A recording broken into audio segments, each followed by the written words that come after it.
Me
క్రీస్తు యేసునందు మనల్ని వర్తింపులుగా ప్రేమించుచున్నటువంటి మన పరమ తండ్రికి మహిమయు ఘనతయు కలుగును గాక.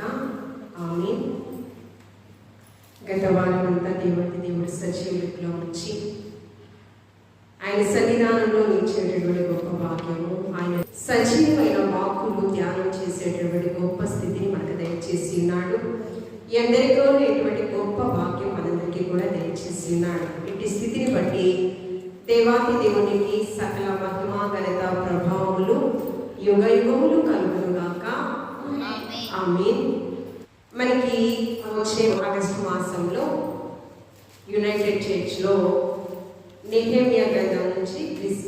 అయితే మొన్నటి దినాన ఒక సహోదరి ఫోన్ చేసి, పాస్టర్ గారు ఇలాగా నెహెమ్యా గ్రంథం నుంచి క్విజ్ కాబట్టి నెహెమ్యా గ్రంథంలోనే 2 వారాలు ఉంది కనుక వాక్యం మాకు చెప్తే మేము ఇంకా బలపరచబడతామని చెప్పడం జరిగింది. అందుని బట్టి నేను చాలా సంతోషిస్తూ ఉన్నాను, ప్రభుని కనపరుస్తూ ఉన్నాను. నెహెమ్యా గ్రంథంలో నుంచి కొన్ని వాక్కులు మనము ధ్యానము చేద్దాము. నెహెమ్యా గ్రంథంలో నుంచి. ఈ నెహెమ్యా గ్రంథాన్ని రాసింది నెహెమ్యా గారే. నెహెమ్యా గారు అదేవిధంగా ఎజ్రా గారు ఇరువురు కూడా రాశారని కొంతమంది ఆత్మతో నింపబడినటువంటి వారు, జ్ఞానాన్ని సంపాదించుకున్నటువంటి కొంతమంది జ్ఞానులు మాట్లాడుతూ ఉంటారు. మరి కొంతమంది ఎజ్రా నెహెమ్యా కాదు, నెహెమ్యా మాత్రమే రాశారు అని పరిశుద్ధాత్మ దేవుడి దినాన నెహెమ్యా గ్రంథంలో నుంచి కొన్ని అంశములు మనతో మాట్లాడుచు ఉన్నారు. నెహెమ్యా ఈ గ్రంథాన్ని ఏ కాలంలో రాశారంటే, రాసుకోండి, ఏ కాలంలో రాశారంటే క్రీస్తు పూర్వము 464 సంవత్సరములు, 423 సంవత్సరముల పూర్వంలో ఇది రాశారు. ఏ కాలంలో? క్రీస్తు పూర్వము 464, 423 మధ్య కాలాలలో ఈ నెహెమ్యా గ్రంథాన్ని రాశారు.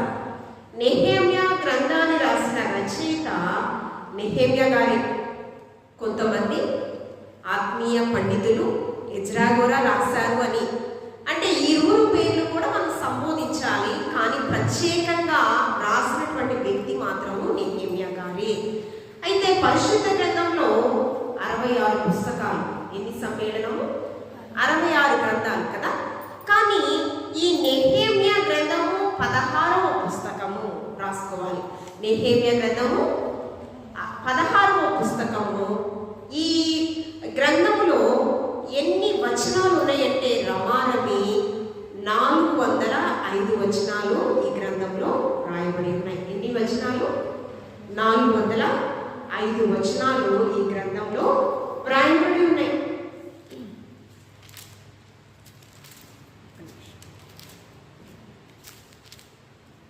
అంతేకాదు అధ్యాయములు 13 అధ్యాయాలు. ఇన్ని అధ్యాయాలు? 16వ పుస్తకము 13 అధ్యాయాలు, 405 వచనములు. క్రీస్తు పూర్వము 464, 423 సంవత్సర కాల వ్యవధిలో ఇది రాయడము జరిగింది. నెహెమ్యా అనగా ఆదరణ. చెప్పండి, నెహెమ్యా అనగా దేవుడే మనలను ఆదరించువాడు అని నెహెమ్యా చాలా ధైర్యంగా చెప్తూ ఉన్నాడు. నెహెమ్యా అనే మాటకు అర్థము ఆదరణ. ఎజ్రా అనే మాటకు అర్థము సహాయకుడు, సహాయం చేయవాడు, సృష్టించిన సృష్టికర్త, సమస్తాన్ని మేలుకరంగా మనకి సమకూర్చువాడు, సహాయకుడుగా ఉన్నాడని ఎజ్రా తెలియపరుస్తూ ఉన్నాడు. ఎజ్రా మనం చూస్తే ఇతడు యూదా ప్రజలను పరిపాలించేటటువంటి నాయకుడిగా ఉన్నాడు. అంతేకాకుండా యాజకుడుగా. ఎజ్రా యూదా ప్రజలను పరిపాలించేటటువంటి యాజకుడిగా. యాజకుడు అంటే ఎవరు? పాస్టర్, అంతేనా? దైవజనుడు. యాజకుడిగా ఉన్నాడు, నాయకుడుగా ఉన్నాడు, యెరూషలేము మందిరం కొరకు ప్రయాసపడినటువంటి వ్యక్తిగా కూడా ఉన్నాడు. ఎజ్రా ధర్మశాస్త్రంలో ఉన్నటువంటి ఆధ్యాత్మిక జ్ఞానాన్ని యూదా ప్రజలకు తెలియపరిచి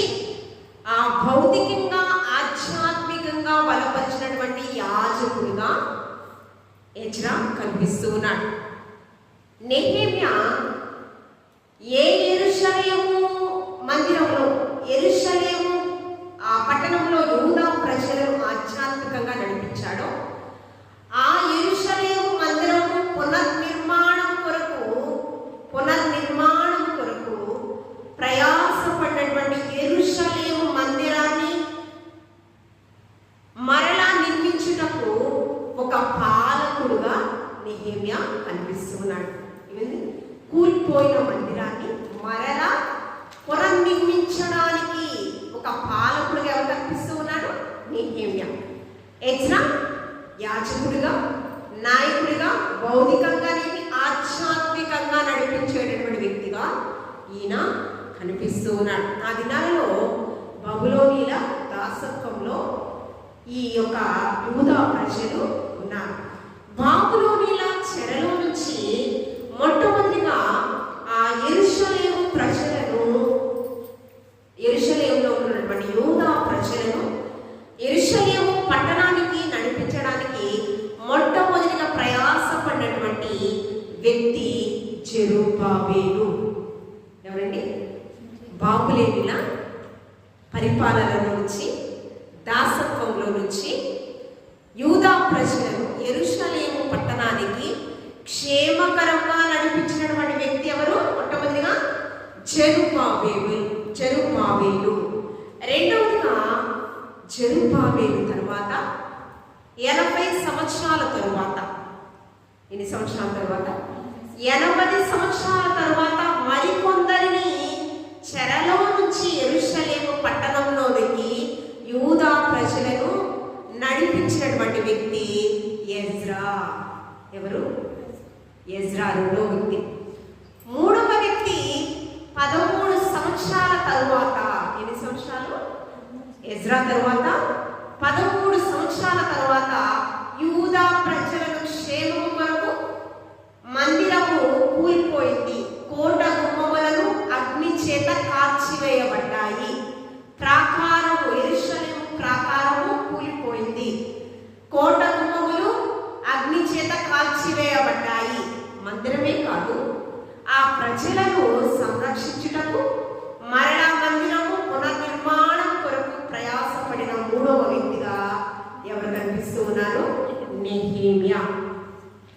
యెరూషలేము మందిరము కొరకు ప్రయాసపడినటువంటి, నానా విధాలుగా ప్రయాసపడినటువంటి వ్యక్తులు 4 వ్యక్తులు ఉన్నారు. ఇంతకుముందు 3 వ్యక్తులు చెప్పాను. 4వ వ్యక్తి కూడా ఉన్నారు. చూడండి, ఎజ్రా, నెహెమ్యా, సన్బల్లటు. ఎవరండి? సన్బల్లటు, టోబియా. ఎవరండి? టోబియా. ఇంతకు ముందు ఇంకొక పేరు కూడా చెప్పాను. ఏం పేరు చెప్పాను? జెరుబ్బాబెలు. అంటే ప్రమాణం ఎంతమంది కనిపిస్తూ ఉన్నారు? 5. పునర్నిర్మాణం కొరకే కాదు, యెరూషలేము మందిరం కొరకు ప్రయాసపడినటువంటి వ్యక్తులుగా, యూదా ప్రజల కొరకు ప్రయాసపడినటువంటి వ్యక్తులుగా కూడా కనిపిస్తూ ఉన్నారు. ఇక్కడ మనం చూస్తే ధర్మశాస్త్రము తెలిసినటువంటి ఒక శాస్త్రిగా కనిపిస్తూ ఉన్నాడు, ఒక పండితుడుగా కనిపిస్తూ ఉన్నాడు ఎజ్రా. నెహెమ్యా తన స్థితి ఏమిటంటే, ఆ దినాలలో బబులోనీల యొక్క రాజు దగ్గర ఇతడు ఉన్నాడు. ఆ రాజు పేరు నెహెమ్యా. ఒక రాజు దగ్గర ఉన్నాడు. ఆ రాజు పేరు అర్తహషస్రా. పేరేంటి? ఒక రాజు దగ్గర ఉన్నాడు. ఆ రాజు దగ్గర, ఆ రాజు పేరేంటి? అర్తహషస్రా. ఆ రాజు దగ్గర ఇతనేం చేస్తున్నాడు? ఆలోచన చేస్తే గిన్నె అందించే సామాన్యమైన ఏమందిస్తూ ఉన్నాడు? గిన్నె అందించడమే కదా, తినే పదార్థాలతో ఉన్నటువంటి పాత్రలు అందించడమే కదా అని మనం అనుకుంటాం. కాదండి, గిన్నె అందించడం అంటే తినే ఆహార పదార్థాలలో రాజుకి రాణికిచ్చే క్రమములో మొట్టమొదటిగా ఎవరు తిని దాన్ని భోజనము రాజుకి రాణికి ఇవ్వాలి? రాజ్యంలో ఉన్నటువంటి వ్యక్తులు ఎవ్వరు కాదు. మొట్టమొదటిగా ఎవరు తినాలి? గిన్నె అందించే సామాన్యమైన వ్యక్తి నెహెమ్యా మొట్టమొదటిగా ఆ భోజనం స్వీకరించి, ఆ భోజనంలో విష పదార్థాలు ఏమీ లేవు, రాజుగారి కుటుంబానికి ఎటువంటి హాని లేదు అని అనుకుంటేనే ఆ భోజనాన్ని ఎవరు పెడతారు? రాజుకి, రాణిగారికి, రాజుగారి కుటుంబానికి ఆ విందును ఆరగిస్తారు. అంటే శత్రువులు రాజు ప్రాణాలు తీయాలంటే మొట్టమొదటి ఎవరు ప్రాణాలు తీయాలి? నెహెమ్యా ప్రాణాలు తీయాలి. అంటే తన ప్రాణాలను సహితం పణంగా పెట్టిన వ్యక్తిగా, అంటే అర్థశస్త్ర నమ్మిన బొట్టుగా ఎవరు కనిపిస్తూ ఉన్నారు? నమ్మకమైన వ్యక్తి దగ్గర, రాజు దగ్గర నమ్మకమైన వ్యక్తిగా నెహెమ్యా కనిపిస్తూ ఉన్నాడు. ఆలోచించేద్దాము. అంతేకాదు, ఇతడు రానున్న కాలంలో రాజు దగ్గర నమ్మకత్వాన్ని కాదు, ఇక్కడ ఒక గవర్నర్గా కూడా ఒక గొప్ప ఆధిక్యతను పొందుకున్నటువంటి వ్యక్తిగా కనిపిస్తూ ఉన్నాడు. ఎలాగా? యూదా దేశాన్ని పరిపాలించేటటువంటి ఒక గవర్నర్గా కూడా. నేను మొన్న ఒక గవర్నర్ పేరు చెప్పాను, చెప్పండి. మన గవర్నర్ పేరు చెప్పాను. మన గవర్నర్ పేరు అన్ని రాసుకుని వచ్చి మీకు తెలియపరిచాను. ఎవరు? ఆమె చూస్తేనేమో నల్లగా ఏమండి చామన ఛాయగా ఉంటుంది, కానీ ఆమె జ్ఞానం చూస్తే గవర్నర్, అనేకుల చేత, ప్రముఖుల చేత ఏమండి ఆమోదింపబడినటువంటి వ్యక్తిగా ఆమె కనిపిస్తూ ఉన్నది. సామాన్యమైన స్థితి కాదండి. ఇక్కడ కూడా యూదా ప్రజలందరికీ కూడా నెహెమ్యా గవర్నర్గా గొప్ప ఆధిక్యత పొందుకున్నాడు. ఆలోచన చేస్తే ఈ యొక్క పరిశుద్ధ గ్రంథంలో మూల వాక్యం, నెహెమ్యా గ్రంథం యొక్క మూల వాక్యం, ఆ గ్రంథం యొక్క ప్రాముఖ్యత మనం చూస్తే 2వ అధ్యాయము నెహెమ్యా గ్రంథము 17వ వచనంలో, ఒక దినము యెరూషలేము పట్టణం నుంచి ప్రజలు వచ్చారంట నెహెమ్యాను కలుసుకోవడానికి. వచ్చినప్పుడు యెరూషలేము పట్టణం యొక్క క్షేమ సమాచారము అడిగారు. ఎవరిని? తన ప్రజలను అడిగినప్పుడు వారు దుఃఖపడుచు యెరూషలేము యొక్క క్షేమ సమాచారం గురించి చెప్తూ ఉన్నారు. ఏమని చెప్తూ ఉన్నారు? ప్రాకారము కూల్చివేశారు, కోట గుమ్మములను అగ్ని చేత కాల్చివేశారు. అంతేకాదు, యూదా ప్రజలను చాలా మందిని చెరగొని కూడా తీసుకుని వెళ్ళిపోయారయ్యా అని చెప్పి ఈ వార్త ఎవరు విన్నారు? నెహెమ్యా విన్నారు. నెహెమ్యా ఇప్పుడు ఆల్రెడీ ఒడ్డునున్నాడు. ఏ హాని లేదు, ఏ కీడు లేదు, ఏ సమస్య లేదు కదా. మరి ఆ పితరులు ఏదో బాధపడుతున్నా అనుకోలేదండి. నా పితరుల దగ్గర నేను లేను కదా, నా సంతత వారి దగ్గర నేను లేను కదా అనుకోలేదు. వెంటనే ఆయనలో ఏమొచ్చింది? వేదన, బాధ, దుఃఖాక్రాంతుడయ్యి దేవునికి ప్రణమిల్లుతూ ఉన్నాడట. ఎలాగా వేడుకుంటున్నాడో తెలుసా? నేను చేసినటువంటి పాపములు, నా పితరులు చేసినటువంటి పాపములు క్షమించు ప్రభువా అంటూ ఉన్నాడు. ఎక్కడి నుంచి మొదలు పెట్టాడు? నేను చేసిన, ఇప్పుడు నెహెమ్యా చేసిన పాపం ఏముంది ఇక్కడ? ఏమండి అంటే నా పితరులు చేసిన తప్పిదము నా తప్పిదముగా భావించు. ఇదే మాట ఒక స్త్రీమూర్తి తన భర్త కొరకు ఒక వ్యక్తిని వేడుకుంది. ఏమన్నా గుర్తొస్తుందా మీకు? ఒక స్త్రీమూర్తి దావీదుని, తనతో ఉన్న పనివారిని అబీగయిలు వేడుకుంది. ఏమని వేడుకుంది? నా భర్త మూర్ఖుడు, పనికి మాలినవాడు, అతని వల్ల ఏమొచ్చింది? నా కుటుంబానికి ఒక కీడు వచ్చింది, నా సంతతి వారందరికీ కూడా ఒక నాశనము తెచ్చాడయ్యా. నా భర్త తప్పిదము నా తప్పిదముగా భావించి ఏమండి గాద్ దుప్పు మీద ఆహార పదార్థాలు సిద్ధపరుచుకుని వెళ్ళి దావీదుని ఎదుర్కొని, దూరం నుంచి ఉన్న దావీదుని ఎదుర్కొని సాష్టాంగ నమస్కారం చేసి నా భర్త తప్పిదము నా తప్పిదముగా భావించు. జ్ఞానము కలిగిన స్త్రీ ఏముంటుంది? కుటుంబాన్ని కట్టును. 3 రాళ్ళు చేస్తుంది తన కుటుంబాన్ని. ఇక్కడ కూడా జ్ఞానవంతుడు ఏమండి నెహెమ్యా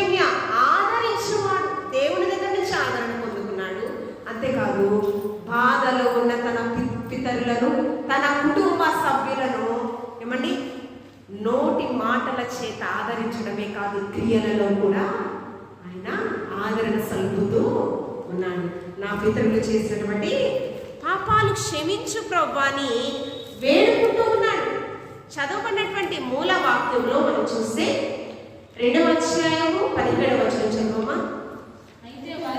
వారితో నేను ఇట్లాంటిని మనకు కలిగిన శ్రమ మీకు తెలిసే ఉన్నది. యెరూషలేము ఎట్లు పాడైపోయెను, దాని గుమ్మములు అగ్ని చేత ఎట్లు కాల్చబడినో ఏమండి మీరు చూచి ఉన్నాను. మనకు ఇక మీదట నింద రాకుండా యెరూషలేము ప్రాకారము మరలా కట్టుదము రండి అని ఎవరితో? మిగతా ఉన్న వారందరితో కూడా చెప్తూ ఉన్నాడు. ఈ వార్త ఇది మూల వాక్యం. ఏమండి, ఇది మూల వాక్యం. తెలిసిన వెంటనే ఏం చేశాడంటే మనుషుల మీద ఆధారపడ్డాడు. ఎవరి మీద? ఇక్కడ ఉన్నత స్థితిలో ఉన్న అర్థహశస్సు ఉన్నాడు రాజు. అతని మీద ఆధారపడవచ్చు కదా. అయ్యా, నీ రాజ్యంలో ఉన్నటువంటి గొప్ప సభికులను సైనికులను పంపించి దాసత్వంలో ఉన్న వారిని, నా వారిని రక్షించయ్యా. అంతేకాదు ఆస్తి ఉంది కదయ్యా, సిరి ఉంది కదా, సంపద ఉంది కదా, కొంత నాకు ఇవ్వు నా మందిర నిర్మాణం కొరకు అని మొట్టమొదటిగా మనిషిని ఆశ్రయించలేదు. ఏం చేశాడు తెలుసా? ప్రార్థన ఆలకించువాడా సర్వ శరీరులు నీ యొద్దకు వచ్చేదరు. చూడండి, దేవుని మీద ఆధారపడ్డాడు. 1వ అధ్యాయము 4వ వచనం. 1వ అధ్యాయం. ఈ మాటలు విన్నప్పుడు ఉపవాసం ఉండి ఆకాశమందలి దేవుని ఎదుట విజ్ఞాపన చేస్తున్నాడు. పరలోకాధికారైన సృష్టికర్తను ఉపవాస ప్రార్థనతో యాచిస్తూ ఉన్నాడంట. విజ్ఞాపన చేసి తరువాత ఉపవాసం ఉండి ఆకాశమందలి దేవుని ఎదుట విజ్ఞాపన చేసి ఎట్లనగా ఆకాశమందుల దేవా యెహోవా భయంకరుడైన గొప్ప దేవా, నిన్ను ప్రేమించి నీ ఆజ్ఞలను అనుసరించి నడుచువారిని కటాక్షించి వారితో నీ బంధనను స్థిరపరచువాడా, నీ చెవి యొగ్గి నీ నేత్రములు తెరిచి నీ సన్నిధి వారాత్రులు నీ దాసులైన ఇశ్రాయేలీయుల పక్షముగా నేను చేయ ప్రార్థన అంగీకరించుము. కింద వచనం. నీకు విరోధముగా పాపం చేసిన ఇశ్రాయేలు కుమారుల దోషమును నేను ఒప్పుకొనుచున్నాను. నేనును నా తండ్రి ఇంటి వారును పాపము చేసి ఉన్నాము. ఇప్పుడు ఎవరు పాపం చేశారా? నెహెమ్యా లేదు. నా ఇశ్రాయేలీయుల యొక్క దోషమంతా కూడా నేను ఒప్పుకుంటూ ఉన్నాను.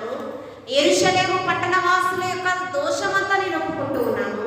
అంతేకాదు, నేనును నా పితరుల దోషము కూడా ఒప్పుకొనుచు ఉన్నాను, పాపం చేశామని. అంతేకాదు, 7వ వచనం. నీ ఎదుట బహు అసహ్యముగా ప్రవర్తించితివి. నీ సేవకుడైన మోషే చేత నీవు నిర్ణయించిన ఆజ్ఞలైనను కట్టడలైనను విధులనైనను మేము కైకొనక పోతిమి. నీ సేవకుడైన మోషేతో నీవు సెలవిచ్చిన మాటను జ్ఞాపకము తెచ్చుకొనుము. అదేమనగా, మీరు అపరాధము చేసిన ఎడల జనులలోనికి మిమ్మును చెదరగొడుదురు. అయితే మీరు నా వైపు పాపం చేస్తే ఏమవ్వాలంట?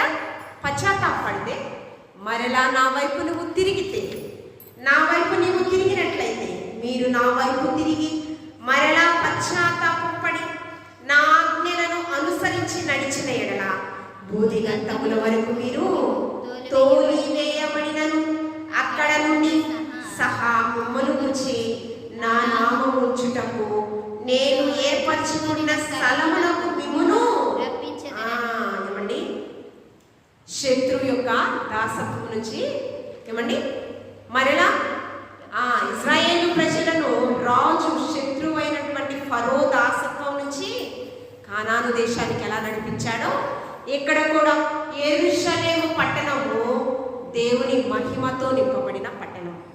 యెరూషలేము అనగా షాలోమ్, సమాధానంతో నింపబడిన పట్టణం, మహిమతో నింపబడిన పట్టణం. ఆ మహిమతో నింపబడిన పట్టణం గురించి ఏమంటూ ఉన్నాడు? నూతన యెరూషలేము భర్త కొరకు అలంకరింపబడిన పట్టణముగా ఉందంట. అది ఎవరి కొరకు ఎదురు చూస్తుందంట? పరిశుద్ధాలంకారం కలిగిన వధువు సంఘమైన మనందరి కొరకు ఎదురు చూస్తూ ఉన్నది. అంతే కదా, 21వ అధ్యాయం అదే కదా. అంతా కూడా ప్రతివాని కన్నీటి బాష్పబిందు. యెరూషలేము పట్టణము సుఖ సౌఖ్యాలతో వర్ధిల్లే పట్టణం. ఏడ్పుండదు, కన్నీరుండదు, వేదనకరమైన పరిస్థితులు యెరూషలేము పట్టణములో. యెరూషలేము పట్టణము అంటే ఏంటి అన్నప్పుడు షాలోమ్, మహిమతో నింపబడిన పట్టణము, శాంతి సమాధానానికి నిలయము అని మనము చెప్పాలి. ఆ నూతన యెరూషలేమే రెండవ రాకడలో దేవాది దేవుడు మనకిస్తానని వాగ్దానము చేశాడు. నీవు చెవి ఒప్పువాడు కదా. 11వ వచనము, యెహోవా చెయ్యకి నీ దాసుడైన నా మొరను నీ నామమును భయభక్తులతో గణపరచుటయందును ఆనందించు. నీ దాసుల మొరను ఆలకించి ఈ దినమందు నీ దాసుని ఆలోచన సఫలపరిచి ఈ మనుష్యుడు నా యందు దయ చూపినట్లు. ఏ మనుష్యుడు దయ చూపినట్లు? మొట్టమొదటిగా ఎవరిని ఆశ్రయించాడు? సృష్టించిన సృష్టికర్తను, సమస్తమును మేలుకరంగా జయకరంగా అనుగ్రహించువాడని దేవాతి దేవుని ఆశ్రయించాడు. ఇప్పుడు ఈ మనుష్యుడు నాకు అనుగ్రహించినట్లు ఏ మనుష్యుడు? రాజు అయినటువంటి అర్తహషస్రా దగ్గరికి వెళ్తున్నాడు. అతని అవసరత కూడా ఉంది. అతని దగ్గర నుంచే తన ప్రజల దగ్గరకు వెళ్ళాలి. అతని నిర్ణయం లేకుండా రాజ్యంలో నుంచి వెళ్ళడానికి వీలు లేదు. అలా వెళ్తే ఏమవుతుంది? మరణ దండన తప్పదు అంటూ ఉన్నాడు. ఈ మనుష్యుడు నా యందు దయ చూపినట్లు అనుగ్రహించమని నిన్ను బతిమాలు కొలుచున్నానని ప్రార్థన చేశాడండి. ఎలా ప్రార్థన చేశాడు తెలుసా? ఉపవాస ప్రార్థనతో వెళ్ళాడు. ఉపవాస ప్రార్థనతో తన శరీరాన్ని నలగగొట్టుకుని ప్రాణాత్మ దేహములతో ప్రభుని ఆరాధిస్తూ మహిమపరుస్తూ ఆయనను వేడుకున్నాడు. ఏ వచనములో గిన్ని అందించే సామాన్యమైన వ్యక్తి అని కూడా మిమ్మల్ని అడుగుతాను. అది కూడా చెప్పాలి. మొదటి అధ్యాయం 11వ వచనము చివరి భాగంలో, నేను రాజునకు గిన్ని అందించువాడునై ఉంటిని. ఏమండి, రాజులకు గిన్నె ఇందాకే చెప్పాను. గిన్నె అందించడం అంటే సామాన్యమైన విషయం కాదు. తన ప్రాణాలను పడంగా పెట్టడము. ఆ పాత్రలో ఏ ఆహార పదార్థాలు వెళ్ళినా కూడా మొట్టమొదటిగా నెహెమ్యా దానిని స్వీకరించాలి. విష పదార్థాలు ఉన్నప్పుడు తిన్నప్పుడు నెహెమ్యా ప్రాణాలు కోల్పోయిన ఆశ్చర్యమేమీ లేదు. వెళ్ళి చెప్పాడు, రాజా, నా యూదా ప్రజల పరిస్థితి ఈ విధంగా ఉంది. యెరూషలేము మందిరము పాడైపోయింది, ప్రాకారం కూల్చివేశారయ్యా, కోట గుమ్మములను అగ్నితో కాల్చివేశారయ్యా. నా మందిరం కొరకు నేను వెళ్ళాలి, నా ప్రజల కొరకు నేను వెళ్ళాలి అంటే ఇక్కడ రాజు ఉన్న పాటనెలా వెళ్తాం, ఆగు, ముందు నా పని చూడు, రాజ్యంలో ఉన్న పనులు చూడు అనలేదండి. ఏమన్నాడు చూడండి, ఎంత మంచి రాజులో కూడా ఒక మంచి హృదయాన్ని సృష్టికర్త నిలిపి ఉన్నాడు. చూడండి 3వ వచనం, 2వ అధ్యాయము 3వ వచనం, రాజు చిరంజీవి అవునుగాక, నా పితరులు సమాధులుండు పట్టణము పాడైపోయి దాని గుమ్మములను అగ్ని చేత కాల్చబడి ఉండగా నాకు దుఃఖము లేకపోవునా అని రాజుతో అంటిని. రాజు అంటూ ఉన్నాడు, రాజు ఏమి కావలసి ఉన్నది, నీవు మనవి చేయుచున్నావని నన్ను అడుగగా నేను ఆకాశ మండలి దేవునికి ప్రార్థన చేసి రాజుతో నీ సముఖమందు నేను దయ పొందిన ఎడల అల్లుడు చెప్పాడు, నేను ఆకాశాన్ని సృష్టించిన సృష్టికర్త దగ్గర నేను మొర్రపెట్టి నీ దగ్గరికి వచ్చాను ధైర్యంగా.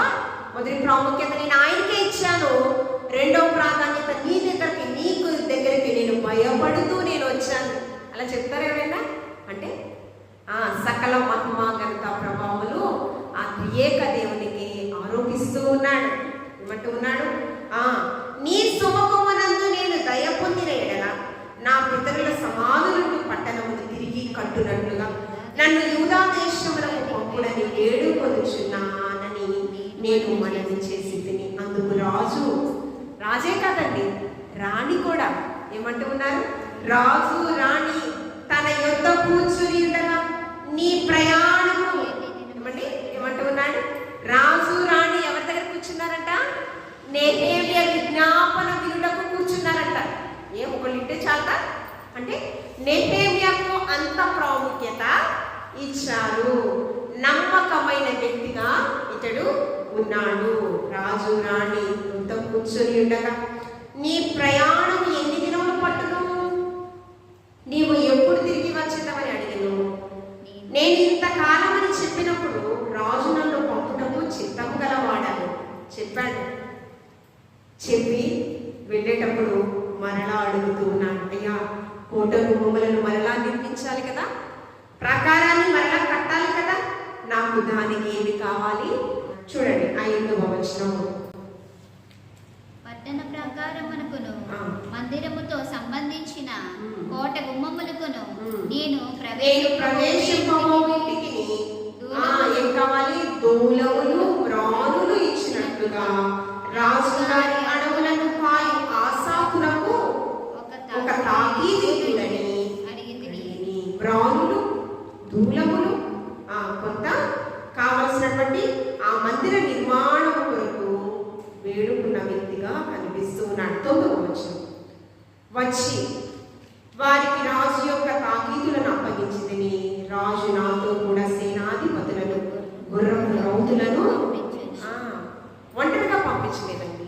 కొంతమంది సైన్యాన్ని మందిర నిర్మాణం కొరకు కావలసినటువంటి దూలములను కావలసినటువంటి రాణులను మరి కలపను అన్నీ కూడా సిద్ధం చేసి సైనికులను కూడా తన వెంట పంపించినాడు. అంటే ఆ రాజు మనస్సు కూడా మంచి మనస్సు. మనం చూస్తే దానియేలు గ్రంథంలో బబులోనీయుల రాజు ఉన్నారు కదా, నెబుకద్నెజరు.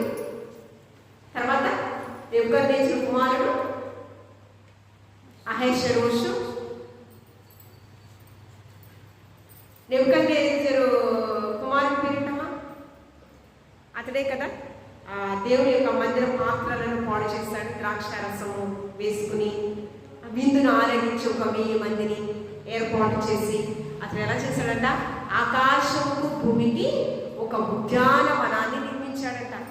దాన్ని చూసి అతిశయపడి దేవుని యొక్క మందిరం యొక్క పాత్రలను కూడా పాడు చేయడానికి ఏమాత్రము వెనుకాడలేదు. అతను ఎలా అయిపోయాడో తెలుసా?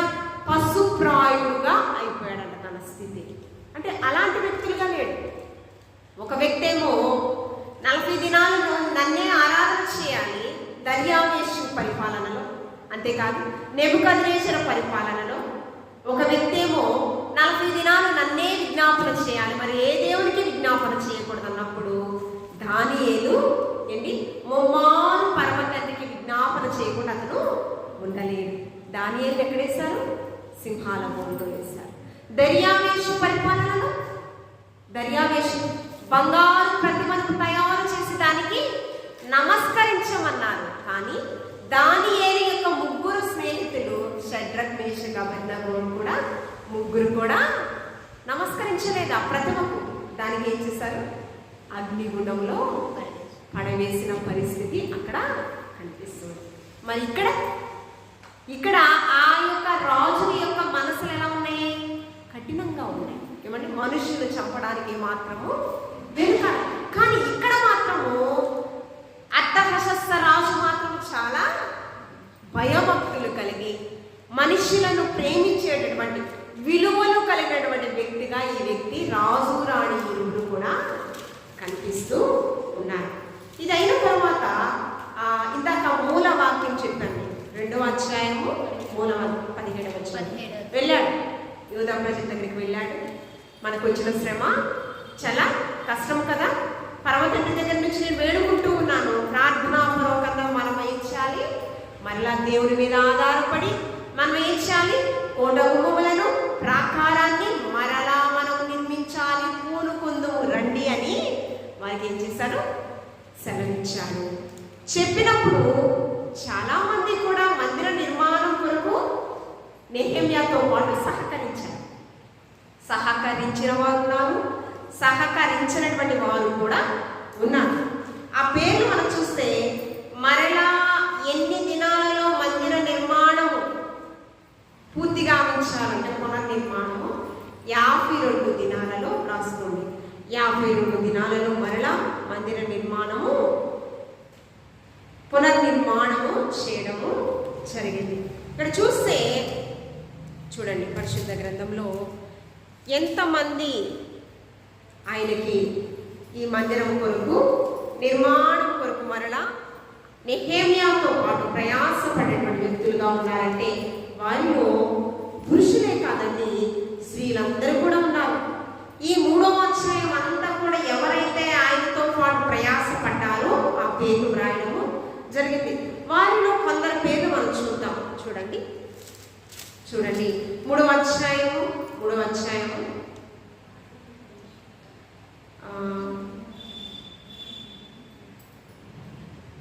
వచనం చదవండి. వారిని అనుకొని యెరూషలేములోనికి సగమునకు అధిపతియైన హల్లోహేషు కుమారుడైన షల్లూమును అతని కుమార్తెలను కూడా బాగు ఏం చేశారండి? పునర్నిర్మాణంలో స్త్రీ పాత్ర కూడా ఇక్కడ ఉంది. చాలా మంది వీరందరూ కూడా ప్రయాసపడిన దాన్ని బట్టి 52 దినాలలో పునర్నిర్మాణము చేయడము జరిగింది. మరి ఈ నిర్మాణంలో ఆటంకం కలిగించినటువంటి వ్యక్తులు ఎవరు ఉన్నారా? చూడండి 6వ అధ్యాయం. ఆటంకం కలిగించినటువంటి వ్యక్తుల్లో ప్రవక్తని కూడా ఉంది, రాసుకోవాలని. ఆటంకం కలిగించారు అని నెహెమ్యా స్పష్టంగా పరమ తండ్రిని వేడుకున్నాడు. 6వ అధ్యాయం 14వ వచనం. నా దేవా, వారి క్రియలను బట్టి టోబియాను సంబల్లటును నన్ను భయపెట్టవలనని కనిపెట్టి ఉన్న ప్రవక్తలను నొవచ్చాని ప్రవక్తిని జ్ఞాపకము చేసుకును. ఎవరు? ఒక స్త్రీ కూడా ఉన్నారు. నొవచ్చాని ప్రవక్తని అంటే ఏం చేస్తుందంట? భయపెడుతూ ఉందంట. అది మీరు స్పష్టంగా వ్రాసుకోవాలి. వారితో పాటు ఎవరెవరు ఉన్నారు? టోబియాను సన్బల్లటు కూడా ఉన్నారు. వారిని భయపెట్టడమే కాదు, నొవచ్చా అనే ఒక ప్రవక్తని నెహెమ్యాను కూడా భయపెడుచు ఉన్నది. వారిని నువ్వు జ్ఞాపకం చేసుకో ప్రభువా అని వేడుకుంటూ ఉన్నాడు.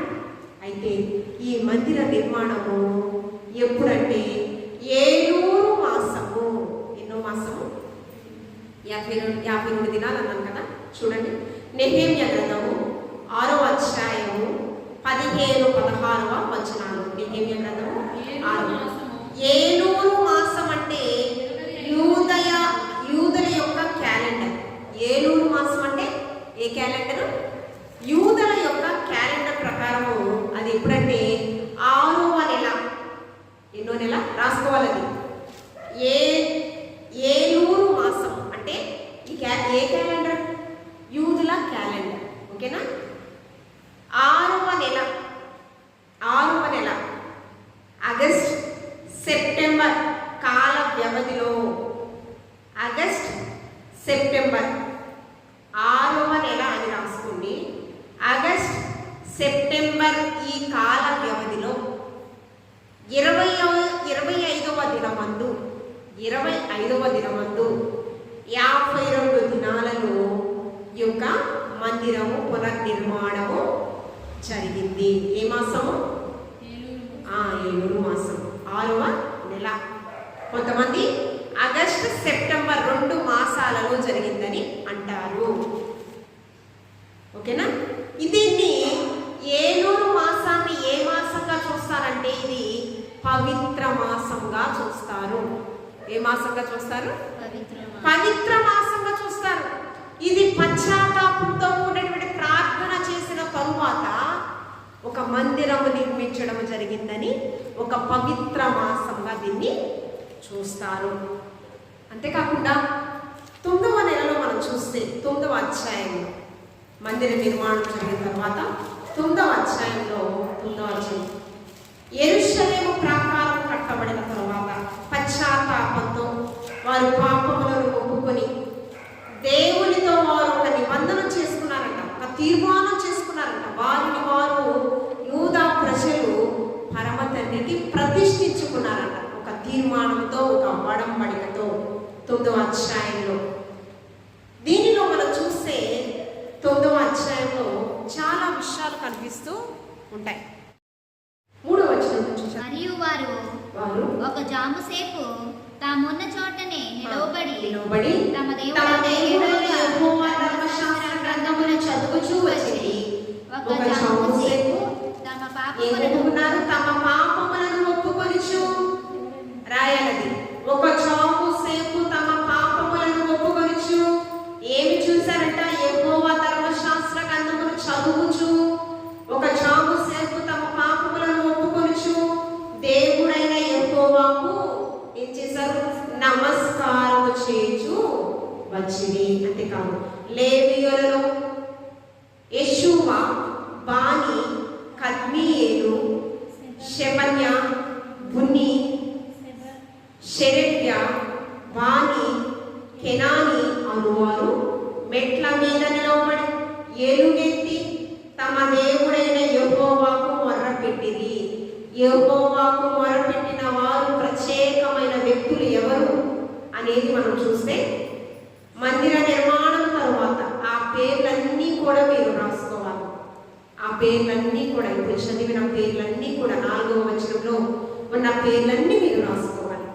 అప్పుడు లేవీయుడైన యెహూవ, కద్మీయేలు, బాని, హషబ్నెయ, షెరబ్య, హోదియ, హెబన్య, హెతహయ అనువారు నిలవబడి నిరంతరము మీకు దేవుడనైన యెహోవాను స్తుతించుడని